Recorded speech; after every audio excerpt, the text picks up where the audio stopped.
65 కోట్ల సంవత్సరాల క్రితం మన భూమి అసలు ఇలా ఉండేదే కాదు. మనుషులు కూడా ఉండేవారు కాదు. కానీ భూమి మీద ఒక అద్భుతమైన, భయంకరమైన, అందమైన ప్రకృతి అద్భుతం ఉండేది.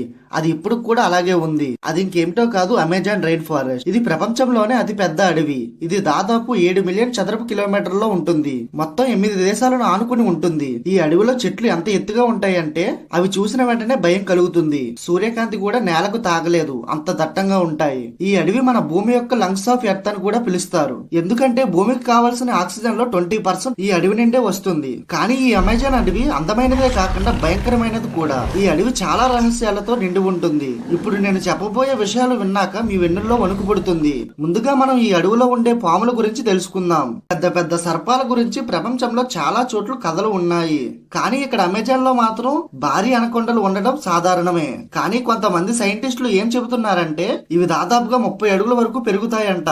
కానీ కొన్ని పురాతన అన్వేషకుల రిపోర్ట్స్ ప్రకారం కొంతమంది 62 నుండి 70 అడుగుల మధ్య పొడవు ఉన్న అనకొండలు చూశారని చెబుతున్నారు. 90s లో ఒక వ్యక్తి దాదాపుగా 75 అడుగుల సర్పాన్ని చూశాడంట. అతను ఈ విషయాన్ని ఒక బుక్ లో రాశాడు. ఇక్కడ షాక్ అవ్వాల్సిన విషయం ఏంటంటే కొంతమంది శాస్త్రవేత్తల ప్రకారం టైటానాబోవా అనే డైనోసార్ కాలపు సర్పాలు ఈ కాలంలో కూడా ఉన్నాయి అని అనుకుంటున్నారు. అలాగే ఇక్కడ పెద్ద పెద్ద పాములు కాకుండా కొన్ని అదృశ్య గిరిజన తెగలు కూడా ఉన్నాయి. అమెజాన్ అడవి లోపల బయట ప్రపంచాన్ని ఎప్పుడూ చూడని తెగలు కొన్ని ఉన్నాయి. వీళ్ళు బయట వాళ్ళని చూసి వెంటనే దాడి చేస్తారు. కానీ ఇక్కడ ఆశ్చర్యం కలిగించే విషయం ఏంటంటే ఇక్కడ ఒక రహస్య తెగ ఉంది. వాళ్ళు చాలా పొడవుగా ఉంటారు, నీళ్లపు రంగు కళ్ళతో ఉంటారు. అయితే వీళ్ళని చాలా తక్కువ మంది చూశారు. ఇప్పుడు మనం మనుషులను తినే మొక్కల గురించి తెలుసుకుందాం. ఈ అమెజాన్ అడవిలో వేలాది మొక్కల జాతులు ఉన్నాయి. ఇందులో చాలా వరకు మనం ఇప్పటికీ వాటి గురించి తెలియదు. కొన్ని మొక్కలు మాత్రం మనుషులను పైకి చుట్టేసి తినేస్తాయి. అక్కడికి వెళ్లిన స్థానికులు కొంతమంది చెబుతున్నారు. అలాగే మత్స్యకారులు కూడా ఈ భయంకరమైన మొక్కలను చూశామని చెబుతున్నారు. అయితే ఇందులో మొక్కలే కాకుండా భారీ భారీ సాలీళ్లు కూడా ఉంటాయి. కొంతమంది ప్రయాణికులు చెప్పిన దాని ప్రకారం మనుషుల మీద దాడి చేసే పెద్ద పెద్ద భారీ సాలీళ్లను కూడా చూశామని చెబుతున్నారు. అలాగే ఇంటర్నెట్ లో జైంట్ స్టోల్ బాల్స్ ను మీరు చూశారు కదా, అవి కూడా ఇక్కడే దొరుకుతాయి. ఎటువంటి పరికరాలు లేకుండా పురాతన కాలంలో ఇవి ఎలా తయారు చేశారు అనేది అర్థం కావడం లేదు. కొంతమంది మాత్రం ఇవి పూజల కోసం వాడేవారు అని అంటారు. కానీ అసలు నిజం ఇప్పటికీ తెలియట్లేదు. ఇందులో ఇంకో విచిత్రం అనిపించే విషయం ఏంటంటే 90 డిగ్రీల ఉష్ణోగ్రత ఉన్న ఒక నది ఉంది. దాని నీటి ఉష్ణోగ్రత 93 ఉంటుంది. అందులో పడిన ఏ జీవైనా చనిపోవలసిందే. దానికి అంత వేడి ఎలా ఉంది అనే కారణం ఇప్పటికీ ఒక మిస్టరీగానే ఉంది. కొంతమంది ఇది జియోథెర్మికల్ గ్యాస్ వల్ల ఇలా అవుతుంది అని అంటున్నారు. అయితే ఇక్కడ మనుషులు జీవించారు అనడానికి ఒక గొప్ప ఆధారాలు దొరికాయి.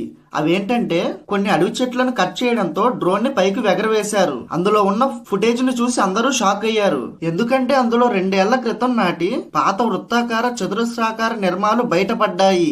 ఇవి ఇక్కడ మానవులు చాలా కాలం క్రితమే నివసించారు అని నిరూపించడానికి సాధ్యమైంది. కానీ వాటి అసలు ఉపయోగం ఏమిటి అనేది ఒక మిస్టరీగానే ఉంది. ఇంకా చివరగా సిటీ ఆఫ్ జెడ్ అనే నగరం గురించి తెలుసుకునే ముందు ఈ వీడియోని ఎక్కడి దాకా చూసారంటే ఎంతో కొంత నచ్చే ఉంటుంది. ఈ వీడియో నచ్చితే లైక్ చేయండి. అలాగే ఇలాంటి మరికొన్ని వీడియోస్ కోసం వెంటనే సబ్స్క్రైబ్ చేయండి. అలాగే మీకు ఈ వీడియోలో ఏది ఇంట్రెస్టింగ్ గా అనిపించిందో కామెంట్ చేయండి. పర్సీ ఫాషెట్ అనే బ్రిటిష్ ట్రావెలర్ ఈ అమెజాన్ అడవిలో వెండి గోడలు, బంగారు కప్పులతో కూడిన ఒక ప్రాచీన నగరం ఉండేది అని నమ్మేవాడు. ఒకసారి ఆ నగరాన్ని కనుక్కోవడానికి తన కొడుకుని, మిత్రుడిని, ఇంకో ఇద్దరిని తీసుకుని బ్రెజిలియన్ కార్మికులతో బయలుదేరాడు. 5 నెలల తర్వాత తన భార్యకి ఒక లేఖ పంపించాడు. అందులో ఏముందంటే, మేము ఆ నగరానికి చాలా దగ్గరలో ఉన్నాం అని ఉంది. ఆ తర్వాత వీళ్ళు మళ్ళీ ఎప్పుడూ కనిపించలేదు. వాళ్ళని వెతకడానికి వెళ్లిన 200 మంది కూడా తిరిగి రాలేదు. ఆ నగరాన్ని వాళ్ళు కనుక్కొని అక్కడే ఉండిపోయారా, లేక ఏదైనా భారీ జీవికి బలయ్యారా?